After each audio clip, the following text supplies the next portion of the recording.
मैं यहाँ यह घोषणा करना चाहता हूँ कि आपकी प्रार्थनाओं का उत्तर दिया गया था, सभाओं के जैसे जो हमने की थी जब मैंने पहली बार सेवकाई में आरंभ किया था, बहुत वर्षों पहले। मैंने कभी नहीं, हम तो तब लोगों को बैठा भी नहीं सकते थे और मेले के मैदान और बाकी की हर एक चीज, वहाँ 3 बजे इतने लोग होते हैं कि पूरा स्थान भर जाएगा। उन्हें फाटकों को बंद करना पड़ता है, उन्हें अंदर नहीं जाने देते। हम वहाँ 7 बजे तक नहीं पहुँच पाते, समझे। बस हर जगह से हजारों की भीड़ उमड़ रही है बस। और पिछली सभा में मैंने 5 रातों की सभा को लिया और बस वचन के इर्द गिर्द ही आधार को रखा। यह अनुभव करने लगा कि वचन में क्या ही सामर्थ्य थी। देखा, क्योंकि वचन परमेश्वर है। देखा, आदि में वचन था, वचन परमेश्वर के साथ था और वचन परमेश्वर था और वचन देहधारी हुआ और हमारे बीच में डेरा किया। अब इब्रानियों 4 ने कहा कि परमेश्वर का वचन 2-धारी तलवार से भी तेज है। देखा, परमेश्वर का वचन उससे भी अधिक चोखा है, यहाँ तक कि हड्डी को भी छेदता है और काटता है और मन हृदय के विचारों को परखने वाला है, समझे। यही है परमेश्वर का वचन। तब यदि कोई दान है जहाँ हम अपने आप को विश्राम दे सके, और वचन स्वयं जो कि मसीह है, जो वचन है, हमारे अंदर आता है और मन के विचारों को परखता है, जैसा कि आपने इसे देखा है, समझे। कितना अद्भुत है फिर यह देखना कि उसने क्या किया और जिस तरह से उसने हमें आशीषित किया है।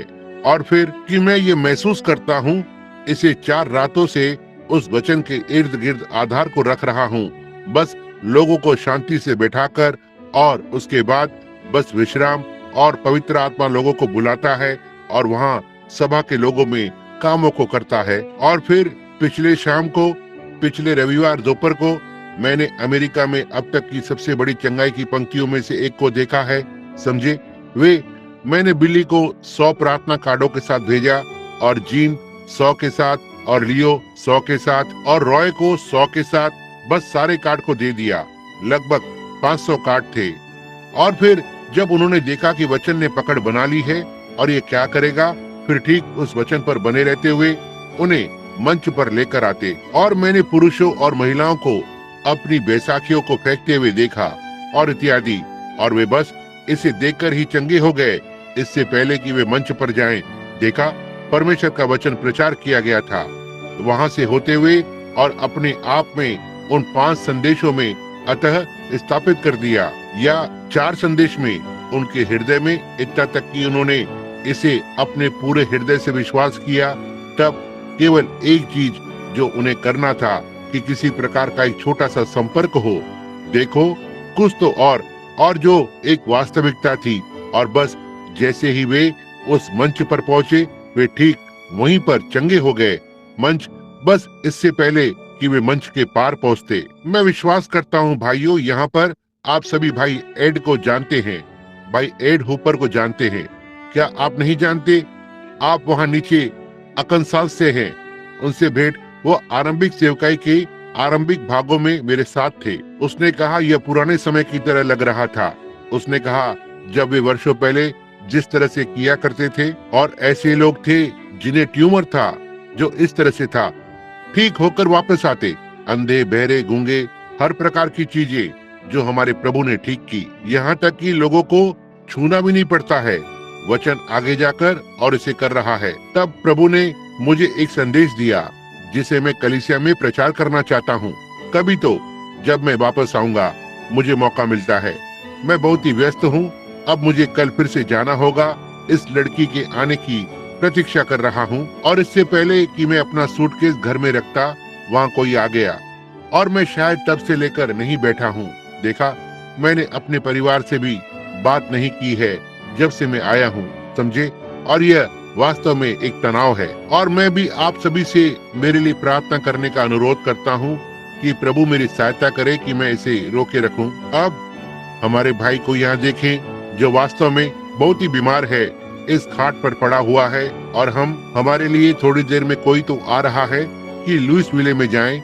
मैं चाहता हूँ कि आप प्रार्थना में भी याद रखें एक अच्छी युवा महिला जो कि वह लगभग 18 वर्ष की भी नहीं है, वो एक जुड़वा है, और स्कूल में एक मसीही लड़की है और दूसरी लड़कियां उसके बारे में बात करती। आप जानते हैं वे दो लड़कियां, और बताती कि वे कैसी थी, जीवन का कौन सा भाग वे खो चुकी थी और उन्हें बाकी लड़कियों की तरह कैसे जीना चाहिए।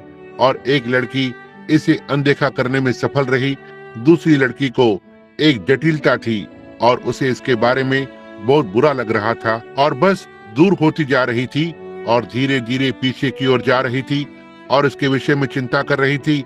और अंत में वो मानसिक रूप से टूट जाती है और वो एक पागल खाने के वार्ड में है। उनकी माँ और पिता आ रहे हैं बस थोड़ी देर में कैंड्रल, इंडियाना से इस संस्थान में जाने के लिए, जहाँ वे उसे कल मेडिसिन भेजने की कोशिश करेंगे। अब वो लड़की, उस लड़की में कोई शारीरिक दुर्बलता नहीं है, उसे शारीरिक रूप से कुछ भी नहीं है, वो पूरी तरह से स्वस्थ है, लेकिन इसे समझाना बहुत कठिन है और इसे वास्तव में समझाया नहीं जा सकता है। यह क्या है? उसकी आत्मा भटक गई है। देखा, अब आपको उसकी आत्मा को पकड़ना होगा और उसे वापस उस स्थान पर लाना होगा, समझे? वहाँ, जैसा कि हमने अभी कुछ सप्ताह पहले यहाँ बोलते हुए लिया है, इस बात पर कि कैसे मनुष्य तंत्र या प्रणाली कार्य करती है, किस तरह से वहाँ 5 इंद्रियां होती है जिनके द्वारा आप शरीर में प्रवेश करते हैं, और फिर हम इसे 5 द्वार कहते हैं। 5 द्वार जैसे कि विवेक, कल्पना और इत्यादि, हम प्राण के द्वारा प्रवेश करते हैं और फिर जब आप आत्मा में प्रवेश करते हैं तो वहाँ केवल एक ही द्वार होता है और यह स्वयं इच्छा के जरिए से होता है, जो इसे पहले की बात पर आधारित करता है, जैसे मनुष्य की सृष्टि की गई थी। आप इसे ग्रहण कर सकते हैं या आप बस इसे छोड़ सकते हैं। आप मसीह को उद्धारकर्ता के रूप में स्वीकार कर सकते हैं या बस उसे जाने दें। और आप अब भी उस पेड़ के पास हैं जो उस एक जीवन का और एक मृत्यु का है। हर एक मनुष्य जाति उस पेड़ के सामने बैठी हुई है। या तो परमेश्वर अन्यायी होगा कि एक को वहाँ पर रखे और फिर अन्य को सही या गलत को चुनने का समान मौका नहीं दे, और हम में से प्रत्येक के पास यह अवसर होता है। साथ ही उस आत्मा में हम चंगे हो सकते हैं या हम चंगे नहीं हो सकते। अब ऐसा इसलिए नहीं है क्योंकि वहाँ नहीं कि हम परमेश्वर के अनुसार चंगे नहीं हुए हैं, हमारे पास है, क्योंकि वाचा बिना शर्त है और उसने पहले ही हमारी चंगाई को खरीद लिया है। इसलिए हमारी चंगाई हमारे लिए ही है, यह हमारी है। अब ऐसा है कि क्या हम इस द्वार को लेंगे इसे विश्वास करने के लिए, या इस द्वार को कि बस इसे विश्वास न करें। अब केवल एक ही मार्ग है कि हम परमेश्वर की उपस्थिति में चल सकते हैं। अब यह बालक सुंदर उसकी माँ की एक सहेली है। मेरी एक लड़की मित्र हुआ करती थी। वो एक अच्छी छोटी महिला थी, एक बहुत ही सख्त नाजरीन के घर से आई थी, प्यारी छोटी सी लड़की, और उसका एक प्यारा सा पति है। मैं उसे भी अच्छी तरह से जानता हूँ। वो लड़का जिसने उससे विवाह किया था, और वो बस थोड़ा सा, वे उन बच्चों को प्रभु की सेवा करने के लिए पालन पोषण करते हैं और उन्हें स्कूल में डाला, और वे वास्तव में मसीह में जड़ से दृढ़ थे, ना ही उन चीजों को करते जो गलत हैं। लेकिन ऐसा हुआ बस एक वर्ष पर, जैसे मैं कुछ ही क्षण पहले देखा और एक छोटे लड़के को देखा, उसके साथ भी बिल्कुल यही हुआ, बिल्कुल वैसा ही। और वहाँ पर एक रात हम वहाँ गए भाई राइट के यहाँ, और ऑरविल बिल्कुल पूरी तरह से वश में थे। और वो, आप जानते हैं, जब वो मुझे घर से निकालने की कोशिश करता था, उतने ही अच्छे मित्र जैसे ऑरविल और मैं हैं, बिल्कुल सच्चे जैसे कि मैं उसका पिता हूँ। मैंने उसके पिता और माता के साथ ही विवाह किया, और वो बस उछलकर और चिल्लाता, यहाँ से निकल जाओ, यहाँ से निकल जाओ, यहाँ से निकल जाओ, समझे? अब हमें वहाँ जो करना था वो था कि आत्मा के क्षेत्र में जाएं और उस लड़के की आत्मा को पकड़ लें। देखा, उसके छोटे से हृदय में बहुत ही दुख आ गया था। वो युवा है और उसने बहुत कुछ देखा था, और बस उसे ठीक उस स्थान पर वापस लाया जहाँ उसे होना चाहिए। आप समझे, कुछ ही दिनों में वो पूरी तरह से ठीक था। अब यह वही बात है जो आपको इस पर करनी है। मैंने इसे देखा है और मैं जानता हूँ कि यह सच है। लेकिन अब बस मैं आप सभी से निवेदन करता हूँ कि अब प्रार्थना करें कि परमेश्वर इस छोटी लड़की को खोजने में मेरी सहायता करे। बाहर एक ऐसे स्थान में जहाँ वो नहीं जानती कि वो कहाँ पर है, तब उसे वापस उसके स्थान पर ले आए। वो द्वार विश्वास में से होकर आता है। देखो, उसके पास अपने खुद के लिए विश्वास नहीं हो सकता है। वो नहीं जानती कि वो कहाँ पर है या कुछ भी, समझे। यहाँ इसे हमारे विश्वास को लेना है और अब उसमें मसीह के पुनरुत्थान की सामर्थ जिसे वो हमें अवसर देता है। यही है जहाँ आप एक तरह से परमेश्वर का वचन पापी को छेदता या असर करता है और इसे आगे जाते हुए वचन के प्रचार से भी उस ओर जाना होगा। यही कारण है कि मैं आज सुबह बीमारों के लिए प्रार्थना करने से पहले थोड़ा सा बोलना चाहता हूँ। आपको दर्शन याद है? ज्यादा समय नहीं हुआ, प्रभु ने मुझे दिया था। आप जानते हैं, उस दूसरी ओर को देखने के विषय में दर्शन को दिया था। आपको याद है उस सुबह जब मैं गवाही को दे रहा था, जब मैं दूसरी ओर देखने के विषय में बता रहा था, तो ये सच था। और फुल गॉस्पेल बिजनेसमैन्स वॉइस ने उस लेख को प्रकाशित किया है और चित्र को यहाँ पन्ने के पीछे डाला है और यहाँ नीचे एक छोटा सा लेख डाला हुआ है। यहाँ एकदम नीचे एक छोटा सा भाग है जो सेवकाई के लिए बता रहा है, जो कि यह एक अंतर्राष्ट्रीय अखबार है जो बहुत सी विभिन्न भाषाओं में छपा हुआ है और उन्होंने उस दर्शन के लिए सबसे आगे के और पहले पन्ने को समर्पित किया। देखा, और मैंने उन्हें यहाँ पर लेकर रखा है और मैं चाहता हूँ कि आप एक अखबार को लेकर और आप इसे पढ़ सकते हैं और उठकर, मैं नहीं जानता कि आज सुबह कितने वहाँ पर होंगे भाइयों, और आप तब यदि आप अखबार को लेने से चूक जाते हैं तो बस अखबार के कार्यालय में चले जाएं। उनके पास वहाँ कार्यालय में है और उन्होंने हमें उनका एक झुंड होने दिया इस बात पर कि आगे बढ़ते रहो, समझे। और यही सब मेरे हृदय में है। मैं केवल इतना ही सुन सकता हूँ, आगे बढ़ते रहो।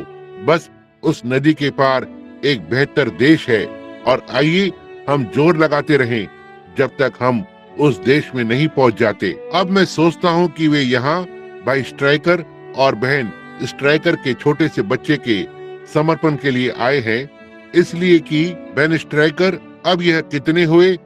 6 छोटे बच्चे। यह एक प्यारा सा छोटा परिवार है और इसलिए वे हमारे मिशनरी अफ्रीका में हाल ही में वापस लौटने वाले थे और उनके सारे बच्चे सुंदर छोटे से बालक हैं और मैं इसे भी देख सकता हूँ जैसा कि वे इसे आज सुबह एक समर्पण की सभा के लिए ला रहे हैं। टेडी कहाँ पर है? टेडी, क्या आप यहाँ पियानो पर आएंगे बस 1 मिनट के लिए पुत्र? और आइए हमारे गीत को ले, एक छोटा सा गीत। आप जानते हैं यह छोटा सा गीत मैं सोचता हूँ हम गाते हैं, उन्हें अंदर लाओ। क्या यह ठीक है? उन्हें पाप के क्षेत्रों से अंदर ले आओ। और यही कारण है कि हम इसे बजाते हैं, क्योंकि हम जितना हम कर सकते हैं, माता पिता उन्हें समर्पण के लिए लाते हैं। हम उन्हें प्रभु को समर्पित कर रहे हैं और उन्हें अंदर ला रहे हैं, जबकि वे अभी बालक ही हैं कि वे भटक कर पाप के क्षेत्र में न जाएं। उन्हें अंदर लाओ। आइए बस, क्या आप इसे जानते हैं टेडी? आइए हम अब इसका एक पद गाते हैं। यदि वहाँ एक और बालक है, क्यों बस इसे ठीक आगे लेकर आएं। भाई स्ट्राइकर और बहन स्ट्राइकर, मैं समझता हूँ कि आप जानते हैं कि उस गीत का क्या अर्थ है कि उन्हें अंदर लाओ। आपके हृदय में जलती हुई इच्छा है कि खोए हुए को यीशु के पास लाने का यत्न करें। आपका छोटा बालक यदि यह समर्पित होने से पहले मर जाता या और क्या कुछ हो जाता, यह बच गया है, जो भी है, क्योंकि यीशु मसीह के लहू ने कलवरी पर ऐसा किया। लेकिन उसकी महान धरती की यात्रा के स्मरोत्सव में जब उसने अपने हाथों को छोटे बच्चों पर रखा और कहा, उन्हें मेरे पास आने दो, यही कारण है कि आप आज सुबह बालक को लेकर आ रहे हैं और हम में भरोसा रखते हुए कि हम विश्वास की प्रार्थना में प्रार्थना करने में सक्षम होंगे उस छोटे बच्चे के लिए, इसके जीवन को परमेश्वर को समर्पित करने में। इसका क्या नाम है? मर्लिन मैज स्ट्राइकर। ये कितने वर्ष का है? 13 महीने। अफ्रीका में जन्मा, क्या ये सही है? तो ठीक है, होने पाए यदि कोई आने वाला कल है, होने पाए यह छोटा सा बालक वहाँ पर एक मिशनरी बने उन क्षेत्रों में जहाँ वो जन्मी थी, और एक सुंदर छोटा सा बालक। क्या आप आएंगे भाई नेविल और मर्लिन? ओह प्रभु, मैं हमेशा ही इन छोटे बच्चों को पसंद करता हूँ।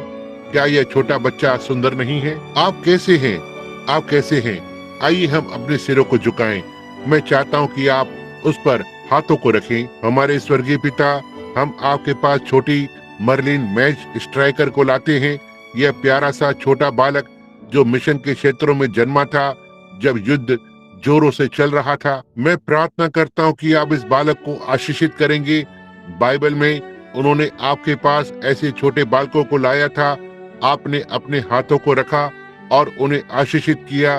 कहा, छोटे बालकों को मेरे पास आने दो और उन्हें मना न करो, क्योंकि स्वर्ग का राज ऐसो ही का है। माता और पिता, आज इसे हमारी बाहों में रखते हैं। हम विश्वास के द्वारा उस ओर सीढ़ियों पर चढ़कर इसे विश्वास के द्वारा आपकी बाहों में रखते हैं। उसके जीवन को आशीषित करें। उसे एक लंबा जीवन दे प्रभु। होने पाए वह परमेश्वर की संतान बने। होने पाए वह अपने जीवन भर आपकी सेवा करे। अपने अस्तित्व के हर एक तंतु के साथ मसीह की दासी बने। इसे प्रदान करे पिता। उसके पिता और माता को, उसके छोटे भाइयों और बहनों को आशीषित करें। होने पाए वे भी बड़े होकर और परमेश्वर की सेवा के लिए एक महिमामय परिवार हो। पिता, हम आपको यीशु मसीह के नाम में छोटी मर्लिन मेडगे को सेवा के जीवन के लिए देते हैं। उसे और उसके पिता को और उसकी माँ को और उसके प्रियजनों को आशीषित करें और होने पाए वे लंबे समय तक जीवित रहें, आपकी सेवा में आनंदित जीवन को जिए।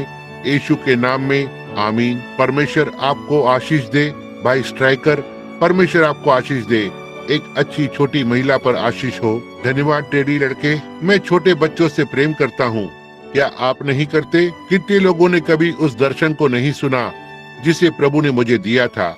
आइए आपके हाथों को ऊपर उठाकर देखें जिन्होंने कभी नहीं सुना।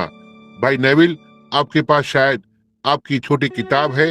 हो सकता है आप ठीक यहाँ पर इसे उनके लिए पढ़ें। बस अगले 1 या 2 क्षण के लिए मैं इसे विश्वास करता हूँ। बस ठीक यहाँ पर क्या आप पढ़ेंगे? एक सुबह मैं अपने बिस्तर पर लेटा हुआ था।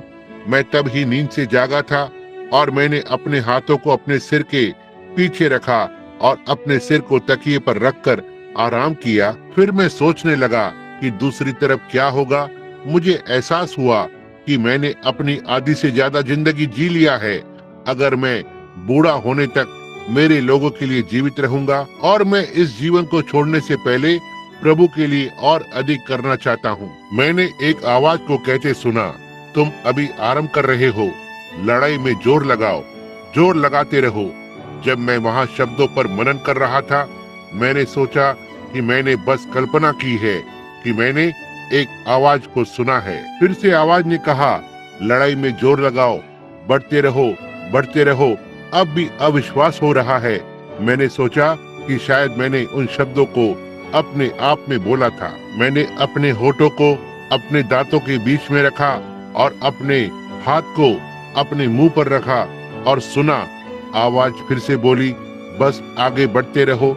यदि तुम केवल जान जाते हो कि मार्ग के अंत में क्या है। मुझे लगा कि मैं एक पुराने जाने पहचाने गीत के संगीत और शब्दों को सुन रहा हूँ। मैं घर जाना चाहता हूँ और उदास हूँ और मैं यीशु को देखना चाहता हूँ। मैं उन बंदरगाह की घंटियों की आवाज को सुनना चाहता हूँ। यह मेरे मार्ग को उज्जवल करेगा और सारे भय को दूर करेगा। प्रभु, मुझे समय के पर्दे के उस ओर देखने दो। तब आवाज ने पूछा, क्या तुम बस पर्दे के उस पार देखना चाहोगे? मैंने उत्तर दिया, इससे मुझे बहुत ही अधिक सहायता मिलेगी। क्या घटित हुआ मैं नहीं बता सकता। क्या मैं शरीर में था या बाहर, या क्या यह एक स्थानांतरण था? मैं नहीं जानता, लेकिन यह किसी भी दर्शन से भिन्न था जो मुझे अब तक मिले थे। मैं उस स्थान को देख सकता था जहां मुझे ले जाया गया था और मैं अपने आप को वहां अपने बिस्तर पर लेटा हुआ देख सकता था। मैंने कहा, यह एक विचित्र सी बात है। वहाँ बड़ी संख्या में लोग थे और वे मुझे अभिवादन करने के लिए दौड़ते हुए आए और चिल्लाते हुए, ओह हमारे बहुमूल्य भाई। सबसे पहले युवा स्त्रियां आई, प्रत्यक्ष रूप से उनकी 20 की उम्र के आसपास थीं, और जैसे ही वे मुझे गले लगाती उन्होंने कहा, हमारे बहुमूल्य भाई। युवा पुरुष युवा अवस्था की चमक में एक अंधेरी रात में तारों की तरह चमकने वाली आंखों के साथ, मोतियों जैसे सफेद दांतों के साथ, मुझे गले लगाया, कहते हुए, हमारे बहुमूल्य भाई। तब मैंने ध्यान दिया कि मैं भी फिर से युवा बन गया था। मैंने वहाँ पर अपने आप को देखा और मुड़ा और अपने पुराने से शरीर को देखा जो बिस्तर पर पड़ा हुआ था, जिसके हाथ मेरे सिर के पीछे थे। मैंने कहा, मैं इसे नहीं समझ पा रहा हूँ। जब मैं उस स्थान को समझने की कोशिश करने लगा जहाँ पर मैं था, मैंने एहसास करना आरंभ किया कि वहाँ कोई बीता हुआ कल नहीं था और वहाँ कोई आने वाला कल नहीं था। ऐसा नहीं लग रहा था कि कोई थका हुआ है। जैसे ही मैंने अब तक देखी हुई सबसे खूबसूरत युवतियों की भीड़ ने मेरे चारों ओर अपने हाथों को डाल दिया, मैंने पाया कि वहाँ केवल महान प्रेम था जिसने मुझे पूरी तरह से घेर लिया और मनुष्य व्यवहार जैसा कोई शारीरिक आकर्षक नहीं था। मैंने ध्यान दिया, इन युवा महिलाओं ने अपने बालों को कमर तक रखा हुआ था और उनकी स्कर्ट उनके नीचे पैरों तक थी। इसके बाद होप, मेरी पहली पत्नी, ने मुझे गले लगाया और कहा, मेरे बहुमूल्य भाई। फिर एक और युवा महिला ने मुझे गले लगाया और होप ने मुड़कर और युवा महिला को गले लगाया। मैंने कहा, मैं इसे नहीं समझ पा रहा हूँ। यह कुछ तो पूरी तरह से हमारे मनुष्य प्रेम से भिन्न है। मैं बिस्तर पर उस पुराने शरीर में वापस नहीं जाना चाहता। तब एक आवाज ने मुझसे बात की, यही है जो आपने प्रचार किया कि पवित्र आत्मा है। यह सिद्ध प्रेम है, बिना इसके यहाँ कोई भी प्रवेश नहीं कर सकता। इसके बाद मुझे उठा लिया गया था और एक ऊंचे स्थान पर बैठा दिया गया। मेरे चारों ओर बड़ी संख्या में पुरुष और स्त्रियां युवा अवस्था में खिले हुए थे। वे आनंद के साथ रो रहे थे। ओह हमारे बहुमूल्य भाई, हम आपको यहाँ देखकर बहुत ही खुश हैं। मैंने सोचा, मैं सपना नहीं देख रहा हूँ, क्योंकि मैं इन लोगों को देख सकता हूँ और मैं अपने शरीर को वहाँ पीछे बिस्तर पर पड़ा हुआ देख सकता हूँ। आवाज ने मुझसे बात की, तुम जानते हो कि यह बाइबल में लिखा है कि भविष्यवक्ता उनके लोगों के साथ एकत्र हुए थे। मैंने कहा, हाँ, मुझे यह वचनों में याद है, लेकिन इतने सारे ब्रहणम नहीं है। आवाज ने उत्तर दिया, ये ब्रहणम नहीं है, ये तुम्हारे परिवर्तित हुए हैं, वे लोग जिनकी तुमने प्रभु की ओर अगुवाई की है। इनमें से कुछ स्त्रियां जो तुम सोचते हो कि बहुत ही युवा और सुंदर हैं, जो 90 वर्ष से अधिक उम्र की थी जब तुमने उन्हें प्रभु की ओर अगुवाई की। कोई आश्चर्य नहीं कि वे चिल्ला रही हैं, मेरे बहुमूल्य भाई। तब भीड़ एक साथ चिल्ला उठी, यदि आप सुसमाचार के साथ आगे नहीं गए होते थे तो हम यहाँ पर नहीं होते। मैंने पूछा, ओह, यीशु कहाँ है? मैं उसे देखना चाहता हूँ। लोगों ने उत्तर दिया, वो बस थोड़ी सी और ऊंचाई पर है। किसी दिन वो आपके पास आएगा। आपको एक अगुवाई करने के लिए भेजा गया था, और जब परमेश्वर आता है तो वो आपकी शिक्षा के अनुसार आपका न्याय करेगा। मैंने पूछा, क्या पौलुस और पतरस को भी इस न्याय में खड़ा होना है? उत्तर था, हाँ। मैंने कहा, मैंने वही प्रचार किया है जो उन्होंने प्रचार किया है। मैं उससे एक ओर या दूसरी ओर विचलित नहीं हुआ। जहाँ उन्होंने यीशु के नाम में बपतिस्मा दिया, मैंने भी दिया। जहाँ उन्होंने पवित्र आत्मा में बपतिस्मा को सिखाया, मैंने भी सिखाया। जो कुछ उन्होंने सिखाया, मैंने भी सिखाया। हम ये जानते हैं। लोग चिल्ला उठे, और हम जानते हैं कि हम किसी समय आपके साथ धरती पर वापस जा रहे हैं। यीशु आएगा और उस वचन के अनुसार आपका न्याय करेगा जो आपने हमें प्रचार किया है। तब आप हमें उसके सामने उपस्थित करेंगे और हम सब मिलकर धरती पर हमेशा रहने के लिए वापस जाएंगे। मैंने पूछा, क्या मुझे अब धरती पर वापस जाना है? उन्होंने उत्तर दिया, हाँ, लेकिन आगे बढ़ते रहें। जैसे ही मैं उस सुंदर आनंदमय स्थान से हटने लगा जहाँ तक मेरी आंखें देख सकती थी, लोग मुझे गले लगाने के लिए मेरी ओर आ रहे थे, चिल्ला रहे थे, मेरे बहुमूल्य भाई। अचानक मैं फिर से बिस्तर पर वापस आ गया था। मैंने कहा, ओ परमेश्वर, मेरी सहायता करें। मुझे कभी भी वचन के साथ समझौता नहीं करने देना। मुझे सीधे वचन पर बने रहने दो। मैं परवाह नहीं करता कि कोई और क्या करता है प्रभु। मुझे उस सुंदर आनंदमय स्थान की ओर आगे बढ़ने दो। मैं अपने जीवन में पहले से कहीं अधिक दृढ़ निश्चित हूँ कि उस स्थान में प्रवेश करने के लिए सिद्ध प्रेम को लेना होगा। वहाँ पर कोई जलन नहीं थी, कोई थकावट नहीं, कोई बीमारी नहीं, कोई बुढ़ापा नहीं, कोई मृत्यु नहीं थी, केवल सर्वोच्च सुंदरता और आनंद। आप जो कुछ भी करते हैं हर चीज को एक तरफ रख दें जब तक कि आप सिद्ध प्रेम को न पालें। उस बात को पालें जहां आप हर एक से प्रेम कर सकें, यहाँ तक कि हर एक शत्रु से भी कोई फर्क नहीं पड़ता। यदि विमान डगमगा रहा हो, बिजली चमक रही हो या शत्रु की बंदूकें आप पर हो, इन बातों से कोई फर्क नहीं पड़ता। सिद्ध प्रेम को पालो। यदि आप नहीं बचाए गए हैं तो अभी यीशु मसीह को अपने उद्धारकर्ता के रूप में स्वीकार करें। यदि आपने पानी में बपतिस्मा नहीं लिया है तो अभी बपतिस्मा ले लें।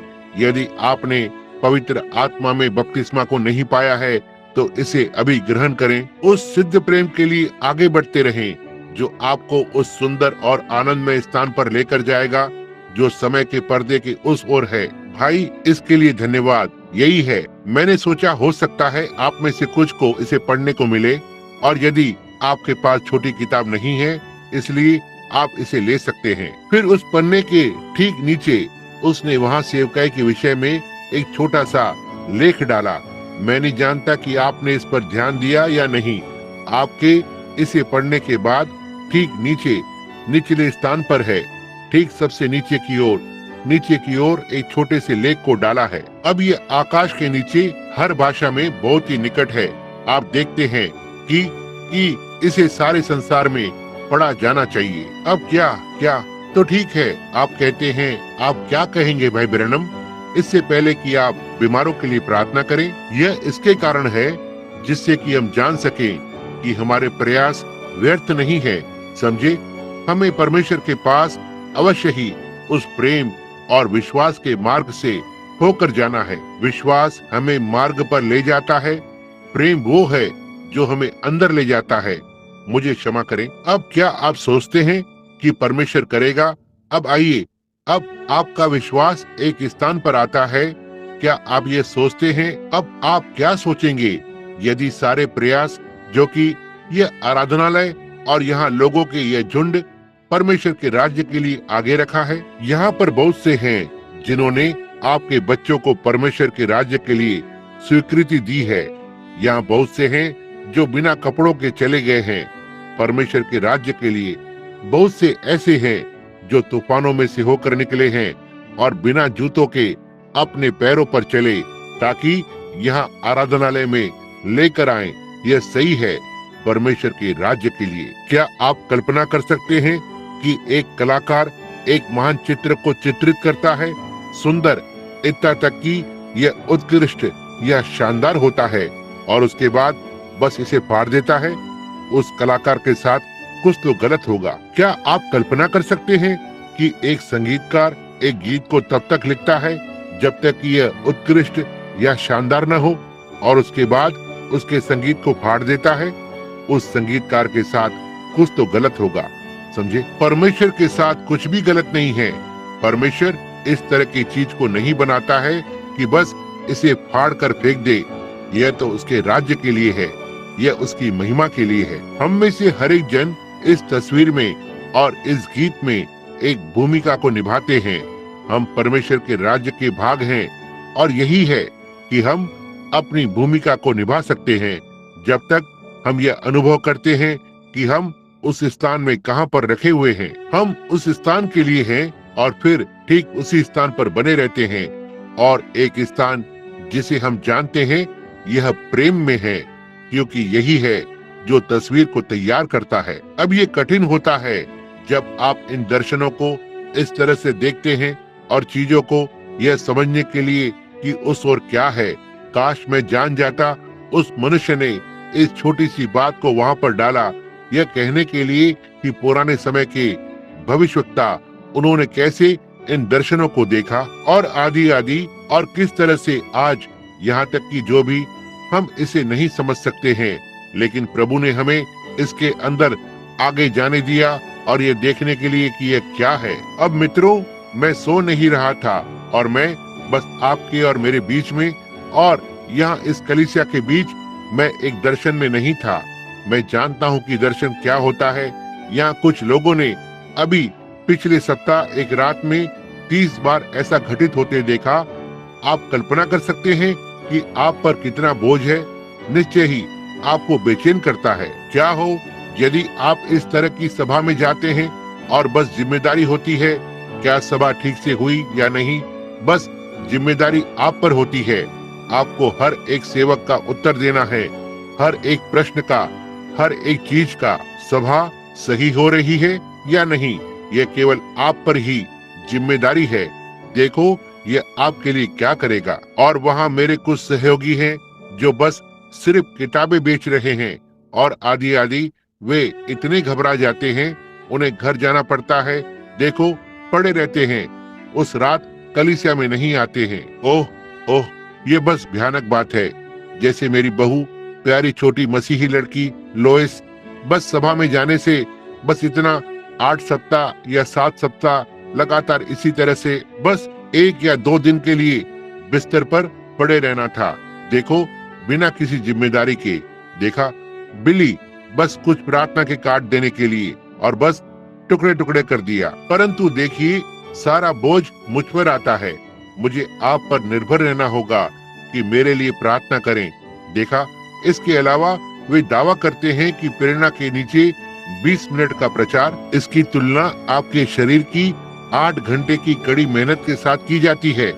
मैं रात में 2 से 3 घंटे प्रचार करता हूँ, कभी कभी दिन में 3 बार करता हूँ। देखा। और फिर एक दर्शन के बारे में क्या, एक दर्शन ने हमारे प्रभु यीशु को कमजोर बना दिया। यह सही है।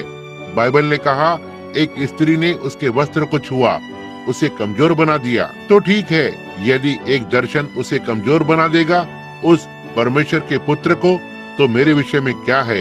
एक पापी जो अनुग्रह के द्वारा बचाया गया, उनमें से 30 एक रात में क्या करेंगे। देखा, यह यदि हम बस रुककर और सोचें तो यह किसी भी मनुष्य से परे है। एक मनुष्य का शरीर इसे बर्दाश्त नहीं कर सकता। मैं कहीं तो पागल संस्थान में पड़ा होता, अपने सिर को दीवारों से पटक रहा होता। देखा, यह एक ऐसी कमजोरी है जिसे आप नहीं कर सकते। यह भीतरी कमजोरी है, देखो, जो आपको खत्म कर देती है। अब लेकिन तब आप क्या जोर डालेंगे। मैं ये कह सकता हूँ, मैं वहाँ भाई और बहन कॉस को देखता हूँ, रॉडनी और उनकी पत्नी और बहन यहाँ पीछे वहाँ पर नए नए परिवर्तित हुए हैं। वहाँ पर एक देश है, वहाँ कहीं तो उस ओर, कि यदि आप कभी भी अपने मन में सोचकर और इसके विषय में एक दृश्य को ले सकते हैं, तो यह सबसे महिमामय बात है। यह हमारे द्वारा किया गया हर प्रयास महत्व रखता है। देखा, अब बीमारों के लिए प्रार्थना करने से पहले मैं यह कह सकता हूँ, क्या होगा यदि एक छोटा सा बालक इससे पहले ये जन्म लेता है। आइए हम इस बात को लें, एक छोटा सा बालक जो माँ के गर्भ में रहा है इन 9 महीनों से, और वह छोटा बालक सोच सकता है, यह कहेगा, आप जानते हो क्या, वे मुझे बताते हैं कि मैं जन्म लेने के लिए तैयार हूँ। अच्छा, मैं वहाँ पर क्या करूँगा। मैं इस स्थान को छोड़ और कुछ नहीं जानता जहाँ मैं यहाँ रहता हूँ। मैं अपनी शक्ति को अंदर से प्राप्त करता हूँ और मैं वहाँ किस तरह जीवन यापन करूँगा। वे मुझे बताते हैं कि एक सूर्य है जो चमकता है। वे मुझे बताते हैं कि वहाँ पर लोग यहाँ वहाँ घूमते फिरते हैं और मैं कुछ नहीं जानता सिवाय इस स्थान के। यही है सब जो मैं जानता हूँ। ठीक यहाँ मेरी माँ के गर्भ में यही है जहाँ पर मुझे लाया गया था। यहाँ सब मैं जानता हूँ जो ठीक इस गर्भ में है। और उन्होंने मुझे बताया कि वहाँ बस कई गुना स्थान ही स्थान है। तो वह छोटा सा बालक मृत्यु से डरता होगा जन्म को लेने के लिए। क्या यह सही है। यह मृत्यु से डरता होगा क्योंकि यह एक ऐसे स्थान में आ रहा है जिसके बारे में यह कुछ भी नहीं जानता है, जो कि सर्वोच्च है, लाखों गुना सर्वोच्च, जहाँ पर यह रह रहा है। ये नहीं जानता कि यह सब क्या है। यह कहेगा, कैसे, मैं क्या करूं। यह मृत्यु से डरेगा जन्म लेने के लिए। लेकिन हम जो यहाँ पर रहते हैं, खैर हम जो एक समय वहाँ पहले रहा करते थे, हम किसी भी तरह से वहाँ वापस नहीं जाएंगे। हम फिर से माँ के गर्भ में वापस नहीं जाना चाहेंगे, समझे। नहीं, हम ऐसा नहीं करना चाहेंगे। और बस इसी प्रकार से है जब हम मर रहे होते हैं। मित्रों, हे परमेश्वर, देखा आप एक स्थान में जन्म लेने जा रहे हैं। आप वहाँ कभी नहीं रहे हैं। आप इसे नहीं समझ सकते, यह कितना महान है। वहाँ पर ये कैसे होने जा रहा है। मैं और केवल एक चीज जो मुझे एहसास दिलाती है या आप एहसास करते हैं, वो ये है, यह जीवन का छोटा सा स्पर्श है। जैसे वो आत्मा बालक में अपनी माँ के गर्भ के अंदर आता है। समझे, केवल यही मार्ग है कि हम समझ सकते हैं कि उस ओर वो महान देश क्या है। जब वहाँ पर कोई बीमारी नहीं है, कोई दुख नहीं है, कोई मृत्यु नहीं, कोई बुढ़ापा नहीं, कुछ भी नहीं है। ओ प्रभु, क्यों जब आप एक बार वहाँ पहुँच जाते हैं तो आप कभी भी इस तरह के स्थान पर वापस नहीं आना चाहेंगे, उतना ही जितना एक बच्चा अपनी माँ के गर्भ में वापस नहीं जाना चाहेगा। देखा, यह उस दूसरी ओर बहुत ही बड़ा है। देखो वहाँ पर हम इसे नहीं समझ सकते, निश्चय ही नहीं, हम नहीं समझ सकते। क्यों? कैसे वो छोटा बच्चा किसी भी सोच से परे है, वैसे ही हम भी किसी भी समझ से परे हैं कि वहाँ क्या होगा। देखो, क्योंकि हम धरती के गर्भ में हैं, किसी समय जन्म लेने के लिए तैयार हैं, एक नए राज्य में, एक नए संसार में। और इसी तरह से मैं उन दर्शनों और इस तरह की चीजों के बारे में महसूस करता हूँ, या उस दिन मेरे साथ जो कुछ भी घटित हुआ जब मैं वहाँ से उस पार गया, बस बाहर की ओर, और देखा कि ये क्या था, और उसके बाद यहाँ पर वापस आया। क्या आप कल्पना कर सकते हैं कि एक बालक थे और एक समझ थी कि क्या है यहाँ घूमना कितना शानदार है, पेड़ों को खिलते हुए देखना, चिड़ियाओं को गाते हुए, सूरज चमक रहा है, और इस तरह का जीवन, और उसके बाद एक गर्भ में सीमित रहना होगा। क्यों? आप बिल्कुल भी वापस नहीं जाना चाहेंगे। तो ठीक है, तब हमारी सोच शून्य हो जाएगी ऊपर की ओर, या सोचने की कोशिश करें कि वहाँ पर क्या है। जब वचन कहता है, आँख ने नहीं देखा, कानों ने नहीं सुना, या तो कभी मनुष्य के चित्त में यह बात नहीं पड़ी जो परमेश्वर के पास उनके लिए रखी है, जो उससे प्रेम करते हैं। देखा, इसलिए हम जानते हैं कि यह दूसरी ओर महिमा में है। किसी दिन मृत्यु, जिसे हम मृत्यु कहते हैं, हमें नया जन्म देगी और हम दूसरे संसार में आ जाएंगे। वहाँ दूसरी ओर भाई जॉर्ज, आप बूढ़े नहीं होंगे, वहाँ पर अपंग नहीं होंगे, और भाई और बहन स्पेंसर और कुछ जैसे हम में से कुछ बुजुर्ग और आदि आदि हैं, और हम वहाँ पर हमेशा के लिए युवा रहेंगे। यह पुराना इस मांस के वस्त्र को मैं गिराऊंगा और उठूंगा और सनातन के इनाम को हासिल कर लूंगा, और चिल्लाऊंगा जब हवा में से होकर गुजरूंगा, विदाई विदाई, प्रार्थना की मधुर घड़ी। तब यह सब समाप्त हो जाता है। अब और अधिक लंबी रातों की प्रार्थना नहीं, अब और नहीं, बस उस युवा आनंदमय युग में प्रवेश करेंगे। वहाँ होने के लिए न ही केवल 1 वर्ष के लिए या 50 वर्ष या 10 लाख वर्षों के लिए, लेकिन हम वहाँ 100 अरब वर्ष रहते हुए हमने यहाँ तक आरंभ भी नहीं किया होगा। ऐसा ही है। तो आज सुबह हमें भला क्यों खुश नहीं होना चाहिए? हमें भला क्यों आनंद नहीं करना चाहिए? हमें क्यों नहीं हर एक महान चीज का लाभ उठाना चाहिए जो परमेश्वर ने हमें दी है? यहाँ दिव्य चंगाई है। यीशु ने क्यों कोड़े खाए? ताकि तस्वीर को फाड़ डाले? कहते हैं इसमें ऐसी कोई बात नहीं है। उसने उसके शरीर को वहीं कोड़े आदि की मार लगाई। फसलियों ने दिखाया कि उसके कोड़े खाने से हम चंगे हो गए। आइए आज सुबह तस्वीर को न फाड़ें, आइए इसे अंगीकार करें, इसे स्वीकार करें। अब भाई और आप में से हर एक जन जिसके लिए प्रार्थना की जानी है, क्या आप बस वेदी के चारों ओर खड़े होंगे?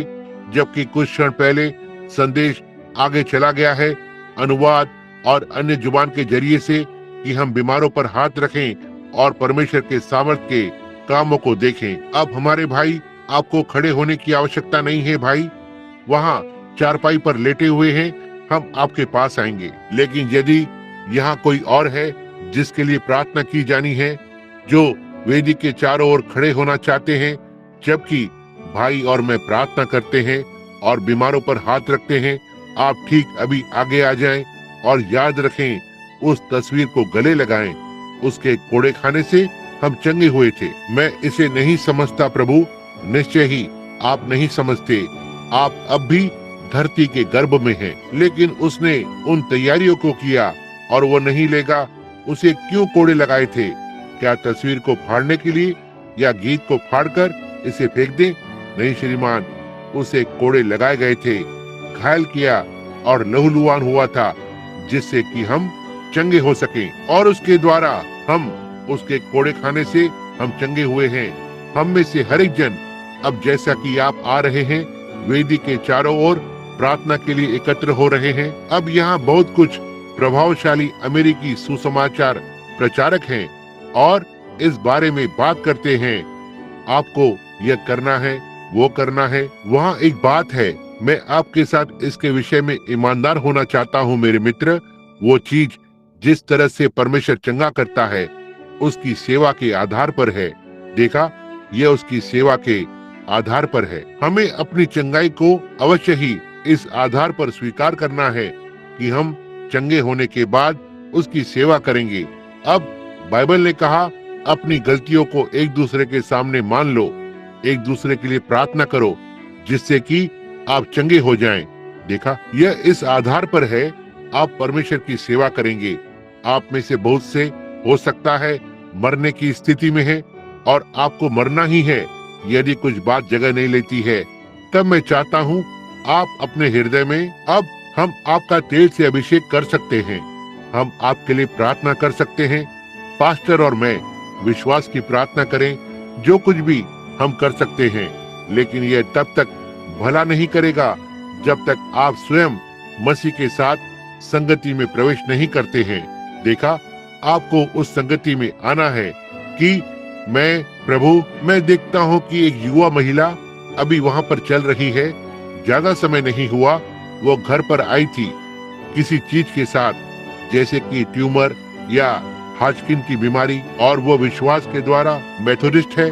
मैं विश्वास करता हूँ कि यह सही है। क्या ऐसा नहीं है बहन? और उसके बगल में एक बड़ी गांठ थी और अब वो वहाँ खड़ी है चंगी होकर। मैं यहाँ बहन वीवर को खड़ा देख रहा हूँ। यह मेरे जीवन में अब तक देखे गए सबसे खराब कैंसर मामलों में से एक था। और पहली बात मैंने उससे पूछी, क्या वो यीशु मसीह के नाम में बपतिस्मा लेगी और अपने पापों को अंगीकार करेगी? जब मैंने उसे यहाँ इस पानी में लिया तो मुझे उसे पकड़ना था। वो बहुत ही पतली थी, उसके हाथ बस छोटी सी दुबली पतली अवस्था, और उसने यीशु मसीह के नाम में बपतिस्मा लिया था। और यह कम से कम 10 वर्ष पहले की बात है। क्या ऐसा नहीं है बहन? 16 वर्ष पहले, 16 वर्ष का अतिरिक्त जीवन, क्योंकि वो आज्ञा में आना चाहती थी। जब यहाँ आसपास के बहुत ही अच्छे डॉक्टर, क्यों, उसके अपने डॉक्टर ने मुझे बताया। जब मैंने उसे बताया, कहा वो चंगी हो गई है। कहा, ओह, वह कुछ ही हफ्तों में कैंसर से मर जाएगी। इसके विषय में चिंता मत करो, वो चली जाएगी और कुछ ही सप्ताह में वो चली जाएगी। और उसने उसे जीने के लिए बस एक दिन ही दिया और आज वो यहाँ पर है, 16 वर्षों के बाद वेदी पर खड़ी हुई है। मैं और क्या कह सकता हूँ? बार बार और बार बार और बार बार। अब परमेश्वर अपने बच्चों में से एक के लिए ऐसा नहीं करता है और ऐसा दूसरे बच्चों के लिए नहीं करता है। वो इसे अपने सारे बच्चों के लिए करता है। जो कोई भी आ सकता है, यह आप उसके पास आमंत्रित किए गए हैं। अब विश्वास की प्रार्थना बीमारों को बचा लेगी। बाइबल ने यही कहा। अब यदि मैं चाहता हूँ कि आप परमेश्वर के सामने अपनी गलतियों को अंगीकार करें और कहें, प्रभु मुझे चंगा कर दे। यदि आप कभी भी परिवर्तित नहीं हुए हैं तो अपने हृदय मसीह को दे दें। और यदि आपने कभी भी यीशु मसीह के नाम में पानी में बपतिस्मा नहीं लिया है तो वहाँ एक तालाब तैयार है। देखा, और यह छोटी महिला यहाँ सड़क के उस पार, जब वो अविश्वासी उसके द्वारा परिवर्तित हुआ था, जब वो पड़ी हुई थी, उन्होंने उसे सिल्वर क्रेस्ट से घर भेज दिया। वो टीबी से मर रही थी और जब मैं वहां पर गया और प्रभु ने एक दर्शन दिया, कहा वो चंगी होने जा रही है। और वो मुझसे वहां अगली सुबह मिले श्रीमान एंड्रयूज और बस मुझ पर चिल्लाया, कहा इस प्रकार की एक झूठी आशा उस स्त्री पर। मैंने कहा, श्रीमान एंड्रयू, यह एक झूठी आशा नहीं है, वो महिला एक मसीह है और जब वो चलने के योग्य हो जाती है तो वो बपतिस्मा लेने के लिए आ जाएगी। और उसने कहा वो मर रही है। कहा, मैं उसे सिल्वर क्रेस्ट से घर कैसे भेजा जा सकता है? मैंने कहा, श्रीमान आप देख रहे हैं, आप जो देख रहे हैं, आप उस बात की ओर देख रहे हैं कि डॉक्टर क्या कहता है। मैं उस बात की ओर देख रहा हूँ कि परमेश्वर ने क्या कहा है। समझे? अब बस यही वो अंतर है। आप जिस बात की ओर देख रहे हैं, देखा, आप उस बात को देखते हैं कि डॉक्टर क्या कहता है। आपको निश्चय है मर जाएगी, लेकिन आपको देखना होगा कि परमेश्वर ने क्या कहा। आप किसके शब्दों को लेने जा रहे हैं? क्या होता यदि अब्राहम डॉक्टर की राय को लेता? उसकी उम्र 100 वर्ष की होने पर और उसकी पत्नी से एक बालक होने जा रहा है जिसकी 90 वर्ष की उम्र है, तब उसने क्या किया होता? समझे? क्यों? डॉक्टर ने कहा होता वो मनुष्य पागल है, लेकिन परमेश्वर ने उसके निमित्त धार्मिकता को गिना क्योंकि उसने परमेश्वर पर विश्वास किया था। देखा, अब आप और स्त्री जीवित रही। उसने यीशु मसीह के नाम के बपतिस्मे को नकार दिया क्योंकि मैं सोचता हूँ कि वो एक प्रकार की मेथोडिस्ट या प्रेस्बिटेरियन थी। वो बीमार होने लगी। वो आकर और ग्रेस वेबर को मिली जो ठीक वहाँ रहती थी या अभी भी वहाँ रहती है, उसकी बेटी रहती है। वस्त्र को लिया और यहाँ आकर और यीशु मसीह के नाम में बपतिस्मा लिया। बुखार के साथ उसके पूरे कंधे पर गांठ के रोग हो गए थे और इत्यादि। 104 बुखार के साथ थी और ठीक यहाँ पर बपतिस्मा लिया था यीशु मसीह के नाम में, और वो यहाँ से ठीक सड़क के उस पार ही रहती है। हो सकता है अब यहाँ बैठी हुई हो। कुछ मिनट पहले मैंने यह देखने के लिए इधर उधर देखा कि क्या मैं उसे देख सकता हूँ। समझे? आज्ञाकारी, आप देखिए, ये बस यहाँ वहाँ नहीं जा रहा है। मैं अपने कुछ भाइयों से भिन्न हूँ। बस इस पर, उस पर और दूसरे पर हाथ को रखते हुए इस तरह से और कहते हुए किसी तरह का शानदार विश्वास इसे करेगा, ऐसा नहीं है। आपके पास वास्तविक ठोस बाइबल पवित्र आत्मा का विश्वास होना है। समझे? यह नहीं रहता है, यह नहीं रहेगा, यह स्थायी नहीं है। यही कारण है कि मैं प्रभु को धन्यवाद दे सकता हूँ कि उसने अब तक मेरी सहायता की है। जिन चंगाइयों ने जगह ली है वे प्रामाणिक या सच्ची हैं, क्योंकि वे सचमुच में यहोवा यो कहता है कि आधार पर बनी हुई हैं। देखा, इसलिए वे बनी रहेंगी। अब जैसे कि वो छोटा सा संडे स्कूल, मैं बस 1 मिनट के लिए रुका हुआ था, आपसे बात कर रहा था जब तक कि वे अपने स्थान को ठीक से नहीं ले लेते, जिससे कि हम अब शांत रह सकें। हमारे पास बस कुछ ही मिनट है। हम प्रार्थना करेंगे, प्रार्थना करना आरंभ करेंगे। अब मैं चाहता हूँ कि आप में से हर एक जन परमेश्वर के सामने अपनी गलतियों को अंगीकार करे और परमेश्वर से प्रतिज्ञा करे कि आप उसकी सेवा करेंगे और वो सब कुछ करेंगे जो आप कर सकते हैं। और पास्टर और मैं प्रार्थना करने जा रहे हैं और आकर आप पर हाथ रखेंगे और आप निश्चय ही चंगे हो जाएंगे यदि आप इसका विश्वास करते हैं। कैसे वे लोग बैसाखी पर थे और बहरे और गूंगे और अंधे हो सकते थे। पिछले रविवार दोपहर को बस मंच पर चलकर गए, अपनी बैसाखी को फेंक दिया, मंच पर चले जाते, आंखें खुल जाती। आप जानते हैं, इस तरह से उनमें से सैकड़ों गुना सैकड़ों लोग, इतना तक कि मैं बहुत ही कमजोर हो गया था। उन्होंने मुझे लगभग उस स्थान से घेर दिया था, बस खड़ा हुआ था। वे वहां से गुजर रहे थे। देखा, एक पंक्ति जो यहाँ से जेफरसनविले हाई स्कूल तक जाती, लगभग पंक्तिबद्ध होकर पंक्ति में से होते हुए आ रहे थे। और मैं नहीं जानता कि क्या उनमें से एक भी है जो वहां से होकर गया है, जो कि चंगाई को पा चुके हैं। देखा, क्योंकि वे वास्तविक सच्चे मसीही विश्वास और भरोसे के आधार पर आए। वे इसे होना ही है। अब अपने सिरों को झुकाएं। हर एक जन उनके लिए प्रार्थना करने में मेरी सहायता करें। प्रभु यीशु, हम आज सुबह आपके पास लाते हैं। यह श्रोतागण यहाँ पर खड़े हुए हैं, रुके हुए हैं, रोग से बीमार पीड़ित बच्चे, वे किसी भी आशा से परे हैं। उनमें से बहुत से प्रभु डॉक्टरों के इलाज से, विशेष रूप से यह व्यक्ति जो यहाँ इस खाट पर पड़ा हुआ है, यह या तो आपका अनुग्रह है या तो वह कुछ ही दिनों में संसार से बाहर आ जाता है। और कोई संदेह नहीं, हो सकता है कुछ लोग यहाँ वेदी के पास खड़े हों, दिल के दौरे के साथ उनकी प्रतीक्षा कर रहे थे, और बीमारियां और पीड़ाएं जो उन्हें तोड़कर रख देंगे। केवल एक ही चीज है पिता जो उन्हें बचा सकता है, वो है इस शरीर की 5 इंद्रियों से उस पार जाना जहां डॉक्टरों ने ईमानदारी से कोशिश की।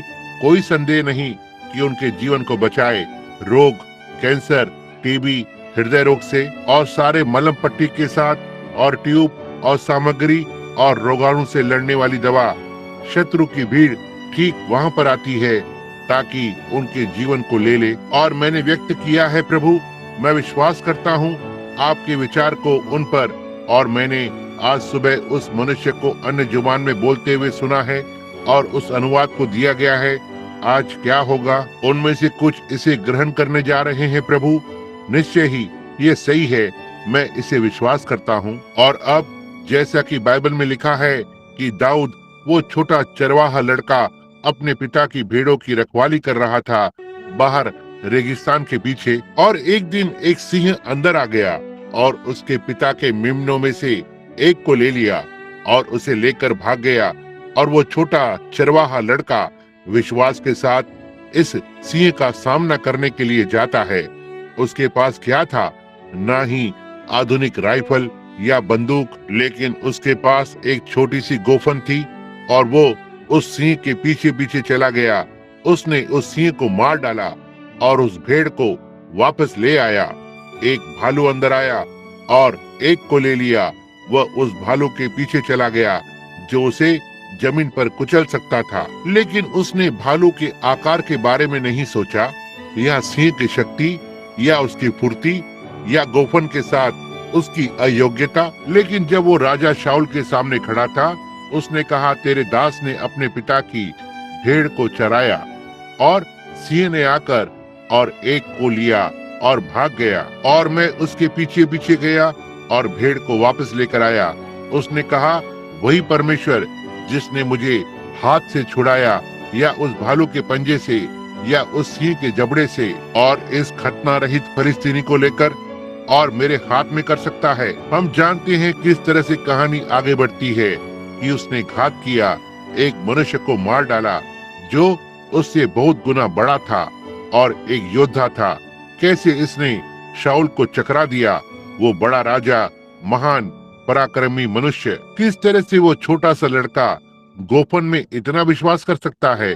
नहीं, एक गोफन में नहीं, लेकिन परमेश्वर में। अब प्रभु, लोग इस वेदी के चारों ओर खड़े हैं, यहाँ इस खाट पर पड़े हुए हैं, परमेश्वर की भेड़ हैं, छोटे मेमने जैसे ये उसके लिए थे। उन्हें एक सिंह के द्वारा पकड़ा गया जिसे कैंसर कहा जाता है, एक भालू जिसे टीबी कहा जाता है, अन्य बीमारियां जो उन्हें पकड़ लेती हैं और उन्हें झटका देती हैं और उनके टुकड़े टुकड़े कर देती हैं। अब मैं उनके पीछे आ रहा हूँ एक छोटी सी गोफन के साथ, जिसे विश्वास की प्रार्थना कहा जाता है। यह बहुत ज्यादा तो नहीं है, लेकिन मैं जानता हूँ कि इसने क्या किया है, और मैं जानता हूँ कि यह अब भी वही परमेश्वर है। मैं आज सुबह उनके पीछे पीछे आ रहा हूँ ताकि उन्हें वापस लाऊं। प्रभु, अच्छे स्वास्थ्य के छायागार हरे हरे चरगाहों में, वहाँ पर शांति के स्थिर जल के द्वारा और उनकी घबराहटों से दूर, ताकि आप पर विश्वास करें। और मैं उनके पीछे पीछे जाता हूँ उन हथियारों के साथ जो आपने अंदर जाने के लिए दिए थे। विश्वास की प्रार्थना बीमारों को बचा लेगी और परमेश्वर उन्हें उठाकर खड़ा करेगा। यदि उन्होंने कोई पाप किया है तो उन्हें क्षमा किया जाएगा। और पिता, अब हम शत्रु का सामना करने जा रहे हैं, सिंह का सामना करने, उस शैतान का सामना करने, हर उस रूप में जिसमें वो है, जिसे कैंसर कहा जाता है, टीबी, फौजीकन की बीमारी, हृदय की बीमारी, कोई भी अन्य बीमारी, हम उसका पता लगाने आए हैं और इस मेमने को फिर से परमेश्वर के भवन में वापस ला रहे हैं। यीशु मसीह के नाम में हम जाते हैं ताकि इस गोपन का उपयोग करें जो आपने हमें दिया है। हमारे साथ होना पिता, जैसा कि हम आदर पूर्वक अब आपके पास आते हैं। यीशु के नाम में मैं चाहता हूँ कि आप अपने सिरों को झुकाए रखें और हम तेल से अभिषेक करने के लिए आ रहे हैं और बीमारों पर हाथ रखेंगे और विश्वास की प्रार्थना बीमारों को बचा लेगी। यहाँ पर हर एक मसीही अपने विश्वास को इस प्रार्थना पंक्ति पर रखे। अब अपने झुके हुए सिरों के साथ अब आइए अब हम अपने हाथों को ऊपर उठाएं। हमारे स्वर्गीय पिता वे जो उठ सकते हैं, उन्होंने अपने हाथों को उठाया कि उन्होंने इसे अंगीकार किया था। यह भाई जो खाट पर पड़ा हुआ था उठ खड़ा हुआ, यह दिखाने के लिए कि उसने अपनी चंगाई को स्वीकार कर लिया है। हमें विश्वास है प्रभु, वे अब शांति पूर्वक छायादार हरे चारागाहों की ओर शांत जल के किनारे वापस जा रहे हैं। यीशु के नाम में से होते हुए फिर से चंगे हो जाएं। हम आपको इसके लिए धन्यवाद देते हैं। आमीन। तो ठीक है भाई नबील, मैं यहाँ पर बैठकर अब आपको प्रचार करते हुए सुनूंगा।